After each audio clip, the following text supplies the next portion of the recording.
প্রিয় শিক্ষার্থীবৃন্দ সবাইকে স্বাগতম জানাচ্ছি ওয়েবসাইট অথেন্টিকেশনের এই ভিডিও টিউটোরিয়ালে। গত লেকচার ভিডিও টিউটোরিয়ালে আমি আপনাদের ধারণা দিয়েছিলাম কিভাবে একজন ইউজারকে ডেটাবেজে স্টোর করতে হয় অ্যান্ড দেন সাইন ইন করার সময় সেই ডেটাবেজের ডেটার সাথে ম্যাচ করে অথেন্টিকেট করতে হয়। আশা করি সেই ভিডিওটি আপনারা দেখে নিয়েছেন। যারা দেখেননি অবশ্যই সেই ভিডিওটি দেখার পরই এই ভিডিওতে আসতে হবে।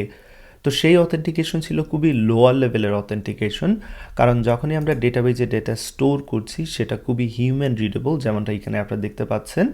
তো যদি কোনো একজন হ্যাকার এই ডেটাবেজে অ্যাক্সেস করতে পারে তাহলে পাসওয়ার্ডটা খুব সহজেই এখান থেকে পড়তে পারছে এবং এই পাসওয়ার্ড ব্যবহার করে সে হয়তো বা ইম্পর্টেন্ট ইনফরমেশনগুলোকে অ্যাক্সেস করতে পারবে। তো আমাদের এবারের উদ্দেশ্য হচ্ছে আমাদের সেই লোয়ার লেভেল অথেন্টিকেশনকে আরেকটু উপরের লেভেলে নিয়ে যাওয়া। তো আমরা যদি ইম্পর্টেন্ট ইনফরমেশন যেমন এখানে পাসওয়ার্ডকে এনক্রিপ্ট করতে পারি, অর্থাৎ হিউম্যান রিডেবল হবে না এরকম করতে পারি, সেক্ষেত্রে আমাদের ওয়েবসাইট ডেফিনেটলি আরও সিকিউর হবে। তো সেই কাজটা আমরা করব মঙ্গুজ এনক্রিপ্ট এটার সাহায্যে, এনক্রিপশনের সাহায্যে। তো এনক্রিপশন ডিক্রিপশন এগুলো কিভাবে কাজ করে সেটা বোঝার জন্য আমরা যদি এই ওয়েবসাইটে চলে আসি তাহলে বুঝতে পারবো। এখানে আমি সিজার সাইপার সিলেক্ট করেছি এনকোডের জন্য, আপনারা যে কোনো কিছু সিলেক্ট করতে পারেন, বাট আমার সাথে এই মুহূর্তে থাকাটা বেটার। তো সাপোজ আমি যদি এখানে হ্যালো একটি পাসওয়ার্ড তৈরি করি এবং সেটাকে যদি আমি এরকম শিফটিং করি 2 গড়ের মতো, লক্ষ্য রাখবেন সেক্ষেত্রে এইচ এর পরে আই এর পরে জে, সেটা এখানে দেখতে পাচ্ছেন। দেন ই এর দিকে যদি লক্ষ্য রাখেন ই এর পরে হচ্ছে এফ এর পরে হচ্ছে জি। সো এরকম একটা পরে একটা কিন্তু দেখতে পাচ্ছেন আমি 2 গড় শিফট করেছি। সো এটা পড়া মাত্রই ডেফিনেটলি পাসওয়ার্ড কি সেটা বোঝা যাবে না, বাট স্টিল এইখানে আমরা একটা কি ব্যবহার করে কি করতে পারছি, এনক্রিপশন করতে পারছি। তো এক্স্যাক্টলি সেই কি ব্যবহার করে আবার কি করবে, ডিক্রিপশন করবে, সেটাও এখানে লক্ষ্য রাখতে হবে। সো আমি যদি এটা এদিকে নিয়ে আসি, লক্ষ্য রাখবেন, এবং এটাকে যদি এরকম করি, লক্ষ্য রাখবেন আমি এখানে পিছনের দিকে যাচ্ছি, ফাইন, দেখতে পাচ্ছেন এক্স্যাক্টলি সেম কি ব্যবহার করে আমরা কি করতে পারছি, ডিক্রিপশন করতে পারছি। সো এনক্রিপশন এবং ডিক্রিপশন কেন করা হয় আশা করি বুঝতে পেরেছেন। এনক্রিপশন করা মাত্রই সেটা আরও একটু কঠিন হয়ে পড়ে আসলে সেটা অনুমান করা যে সেই পাসওয়ার্ডটা কী। ওকে, সো এই এনক্রিপশন ডিক্রিপশন প্রসিডিওরের জন্য আমরা মঙ্গুজ এনক্রিপশন এই প্যাকেজটা ব্যবহার করব, যার সাহায্যে খুব সহজেই আমরা এনক্রিপশন করতে পারবো।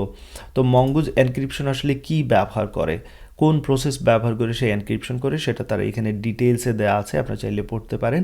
এটা এই যে দেখতে পাচ্ছেন HMAC SHA 512 এই প্রসেসটা ব্যবহার করে। তো সেটা এখানে রয়েছে। আমি যদি নিচের দিকে আসি, এই যে HMAC দেখতে পাচ্ছেন, এবং এইখান থেকে সে SHA 512 এই প্রসেসটা ব্যবহার করে এবং ডেফিনেটলি এখানে একটা কি সে ব্যবহার করে। তো এই যে এনক্রিপশনের প্রসেসে কি ব্যবহার করা হয় সেটা এখানে লক্ষণীয় বিষয়। তো আমরা মঙ্গুজ এনক্রিপশন যখন ব্যবহার করব আমরা একটা কি তৈরি করে দেব, সেটা আমাদের মতো একটা সিক্রেট কি তৈরি করব এবং সেই সিক্রেট কির উপর বেস করে সে এনক্রিপশন করবে, ডিক্রিপশন করবে। ওকে, সো চলুন আমরা কাজ শুরু করি। শুরুর জন্য আমরা ভিজুয়াল স্টুডিও কোডে চলে আসলাম। অলরেডি ভিজুয়াল স্টুডিও কোডে গত যে কোডটা করেছিলাম গত লেকচার ভিডিও টিউটোরিয়ালে, সেই কোডটা এখানে আপনারা দেখতে পাচ্ছেন। আমি যে কাজটা করব, আমি প্রত্যেকটা ভিডিও টিউটোরিয়ালের কোড F1 F2 এরকম লিখে দেব এবং উপরে কমেন্টের মাধ্যমে বলে দেব যে কোন ধরনের অথেন্টিকেশনের জন্য এই কোডটা আমরা ব্যবহার করেছি। তো এটা ছিল গত লেকচার ভিডিও টিউটোরিয়ালের কোড, অর্থাৎ ডাটাবেজ অথেন্টিকেশনের যে ম্যাচিং করে যে অথেন্টিকেশন সেটার কোড এখানে রয়েছে। তো আপনারা যখনই আমার গিটহাবে যাবেন সেই গিটহাবে কোডগুলো আপনারা দেখতে পারবেন, এই যে F1। তো এই ভিডিও টিউটোরিয়ালে যা করব সেটা F2 এর মধ্যে রেখে দেবো, যাতে করে আপনারা খুব সহজেই সেটাকে বুঝতে পারেন। আর অ্যাপের মধ্যে বারবার চেঞ্জ আমি আনবো এবং যা যা চেঞ্জ করে নতুন যেই প্রসিডিওর বোঝানোর জন্য সেটা বোঝানোর চেষ্টা করব। ওকে, তো যাই হোক, এবার ডেটাবেজ এনক্রিপশন নিয়ে আলোচনা করব। সেই জন্য আমি অ্যাপের মধ্যে কাজ শুরু করব এবং যখনই এই কাজটা শেষ হবে আমি এই ফাইলটাকে app2.js নাম দিয়ে দেবো। ওকে, তো যাই হোক, অবশ্যই উপরের দিকে কমেন্টের দিকে খেয়াল রাখবেন, তাতে করে আপনাদের বুঝতে সুবিধা হবে। এবার আমি ডেটাবেজ অথেন্টিকেশনের প্রসিডিওর ফলো করব, সেটা হচ্ছে encryption. So database encryption authentication. So আমাদের উদ্দেশ্য কি, যখনই ইউজারকে আমরা স্টোর করব ডেটাবেজে তখন সেই ডেটাগুলোকে আমরা এনক্রিপ্ট করতে যাচ্ছি, স্পেশালি এখানে পাসওয়ার্ডকে এনক্রিপ্ট করতে যাচ্ছি যাতে করে সেটা হিউম্যান রিডেবল না হয়। তো প্রসিজিওরটা খুবই সহজ। প্রথমেই যে কাজটা করতে হবে, আমরা যেহেতু মঙ্গুজ এনক্রিপ্ট প্যাকেজ যেটা ব্যবহার করতে যাচ্ছি তাকে কি করতে হবে, ইনস্টল করতে হবে। সো আমি এখান থেকে এটা কপি করে নিচ্ছি এবং আমার এই রুট ফোল্ডারের মধ্যে আমি সেটাকে ইনস্টল করে নেব। যদি ইনস্টল ঠিকঠাক মতো হয়ে যায় সেক্ষেত্রে প্যাকেজ.json-এ ডেফিনেটলি এটা চলে আসবে, সেটা আমরা চেক করে নিতে পারি। দেখতে পাচ্ছেন মঙ্গোজ এনক্রিপশন এখানে চলে এসেছে। রাইট, পরবর্তী কাজ কি? পরবর্তী কাজ হচ্ছে যে আমরা এটাকে কি করব, আমরা এনক্রিপ্টটাকে রিকোয়ার করব এবং সেটা কোথায় করছি লক্ষ্য রাখবেন, এখানে স্কিমার যে জায়গাটা আছে সেই জায়গায় আমরা করব। তো আমরা স্কিমাটা কোথায় তৈরি করেছি, আমাদের মডেলসের মধ্যে user.model.js এইখানে আমি রিকোয়ার করব। তো সেই জন্য এখানে আমি বার ব্যবহার করব না, আমরা কনস্ট ব্যবহার করছি। দেন পরবর্তী কাজ হচ্ছে আমরা কি করব, আমাদের যে স্কিমাটা রয়েছে সেইখানে নিউ মঙ্গুজ ডট স্কিমা অর্থাৎ নতুন স্কিমা প্রত্যেকবার তৈরি করব। সেই জন্য এখানে নিউ ওয়ার্ডটা অবশ্যই কিওয়ার্ডটা দিতে হবে। আমরা আগের ভিডিও টিউটোরিয়ালে কিন্তু এখানে নিউ দেইনি, এই ক্ষেত্রে আমাদের মাস্ট এখানে নিউ দিতে হবে তাদের প্রসিজিওর ফলো করার জন্য। অ্যান্ড দেন একটি এনক্রিপশন কি তৈরি করব, যে কি এর উপর বেস করে আসলে এনক্রিপশন হবে এবং সেই কিটা আমরা এনভায়রনমেন্ট ভেরিয়েবল হিসেবে ডিক্লেয়ার করব, যাতে করে কেউ যেটা খুবই ইজিলি অ্যাক্সেস না করতে পারে। অর্থাৎ আমাদের এই কোডটা যদি আমরা গিটহাবে পুশ করি, গিট ইগনোর কি করবে, ইএনবিটাকে সেফ রাখবে। সুতরাং এইখানে যদি কিটা ডিক্লেয়ার করি সেটা আমাদের গিটহাবে খুব সহজে কেউ দেখতে পারবে না, ডেফিনেটলি দেখতে পারবে না। তো চলুন এখানে একটি এনক্রিপশন কি তৈরি করি। এনক্রিপশন কি আমি এরকম দিয়ে দিচ্ছি। দেন এখানে যে কোনো একটি স্ট্রিং আমরা দিতে পারি। সাপোজ আমি দিচ্ছি দিস ইজ মাই এনক্রিপশন কি। ওকে, সো এই এনক্রিপশন কি ব্যবহার করে মঙ্গুজ এনক্রিপশন কি করবে, এনক্রিপ্ট করবে আমাদের যেই জিনিসগুলোকে আমরা চাচ্ছি এনক্রিপ্ট করতে সেইগুলোকে। তো চলুন এবার এটাকে এখানে নিয়ে আসি। তো এটাকে এখানে নিয়ে আসার জন্য আমরা প্রসিজিওর কিন্তু এখান থেকেই ফলো করতে পারি। লক্ষ্য রাখবেন এই যে আমি এখান থেকে এটা কপি করে নিচ্ছি, এই লাইন এইখানে নিয়ে আসতে পারি। তো এখানে মুখস্থ করার কিছু নেই, সব কিছু আমরা ডকুমেন্টেশন দেখেই করব।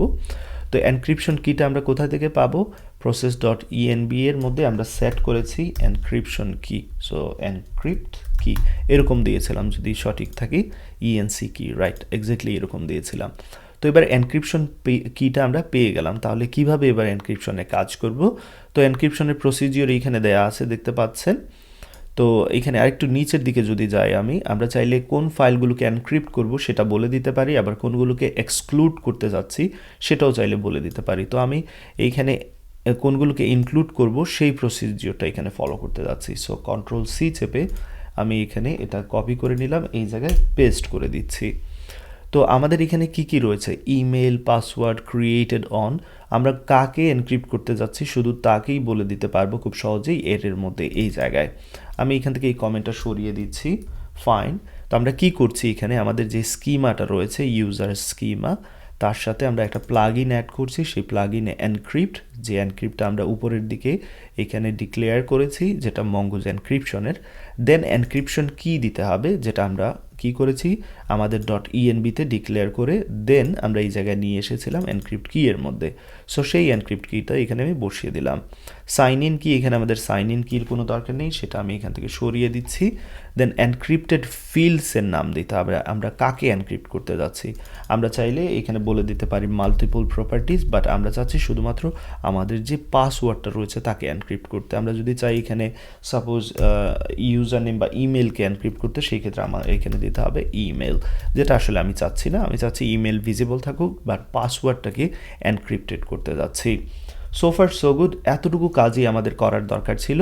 বাট এবার এখানে আমরা কি দেখতে পাচ্ছি, এরর দেখতে পাচ্ছি। চলুন সেই এররটা কিসের জন্য সেটা আমরা চেক করে নেই। ওকে, এখানে আমি একটি মেজর মিস্টেক করেছি, সেটা আসলে আমাদের ডকুমেন্টেশন পড়লেই আমরা বুঝতে পারবো। আমরা চাচ্ছি যে প্রসিডিওরটা ফলো করব সেটা আরেকটু নিচের দিকে, আমি আরেকটু নিচের দিকে নিচ্ছি, ডকুমেন্টেশন একেবারে প্রায় নিচের দিকেই বলতে গেলে। তো এইখানে দেখতে পাচ্ছেন আমরা এনক্রিপ্ট করব এই সিক্রেট প্রপার্টির মধ্যে, আমরা আমাদের এনক্রিপশন কিটা পাস করব, বাট সিক্রেট কিটা পাস করব।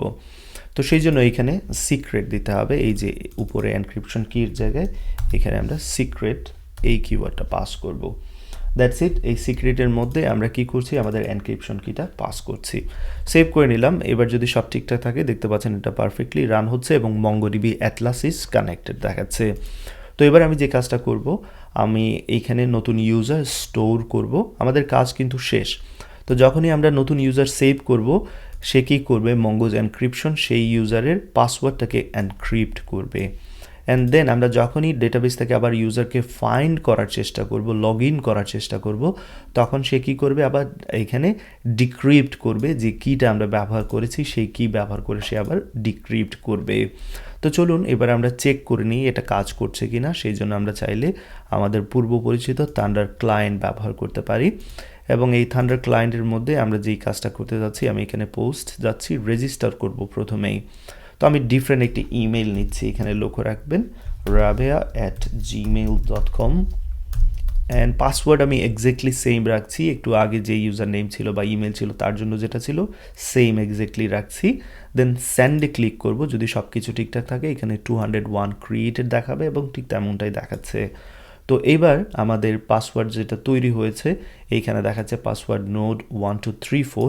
চলুন আমরা চেক করে নেই আসলে আমাদের পাসওয়ার্ড ডেটাবেজে কীরকম দেখাচ্ছে। তো আমি এখানে সেভ করলাম, এখানে রিলোড করলাম এক্স্যাক্টলি। রিলোড করার পর এইখানে দেখতে পাচ্ছেন এটা প্রথম পাসওয়ার্ড।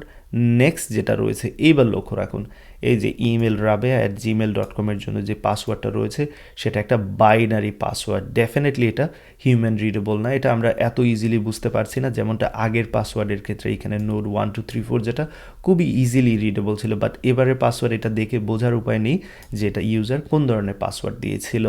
তো এবার আমরা দেখি যে এই ইউজারের জন্য লগ ইন করতে পারি কি না এক্স্যাক্টলি সেম পাসওয়ার্ড ব্যবহার করে।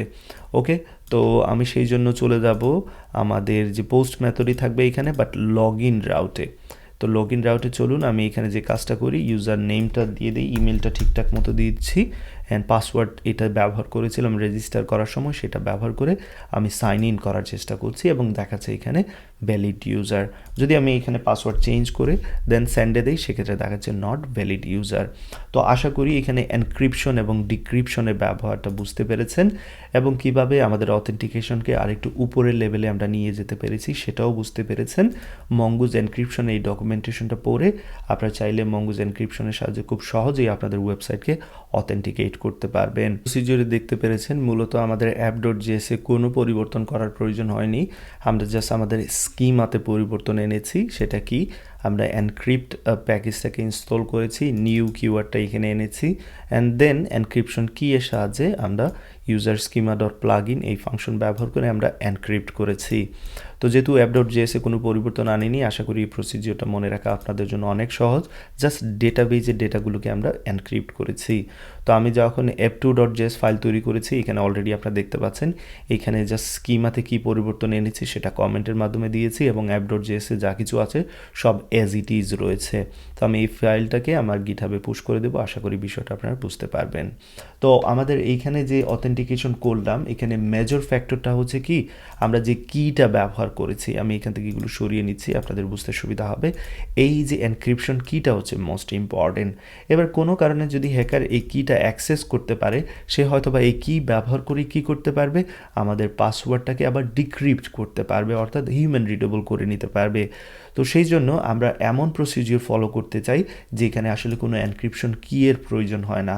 যদি এনক্রিপশন কি ব্যবহার করি তাহলে এখানে একটা সুযোগ রেখে দিচ্ছি হ্যাকারের জন্য, যে সে যদি এই এনক্রিপশন কিটা খুঁজে বের করতে পারে সামহাও, খুব সহজেই আমার পাসওয়ার্ডটাকে সে ডিক্রিপ্ট করতে পারবে, অর্থাৎ রিডেবল করতে পারবে। তো আমরা এবার যে প্রসিজিওরটা শিখবো অর্থাৎ নেক্সট ভিডিও টিউটোরিয়ালে, যেখানে আমরা এই এনক্রিপশন কি ছাড়া কিভাবে পাসওয়ার্ডকে অথেন্টিকেট করতে হয় সেটা দেখব, এবং সেই প্রসিজিওরটা হচ্ছে hashing procedure, password hashing procedure. তো চলুন সেটা আমরা পরবর্তী ভিডিও টিউটোরিয়ালে শিখে নেই।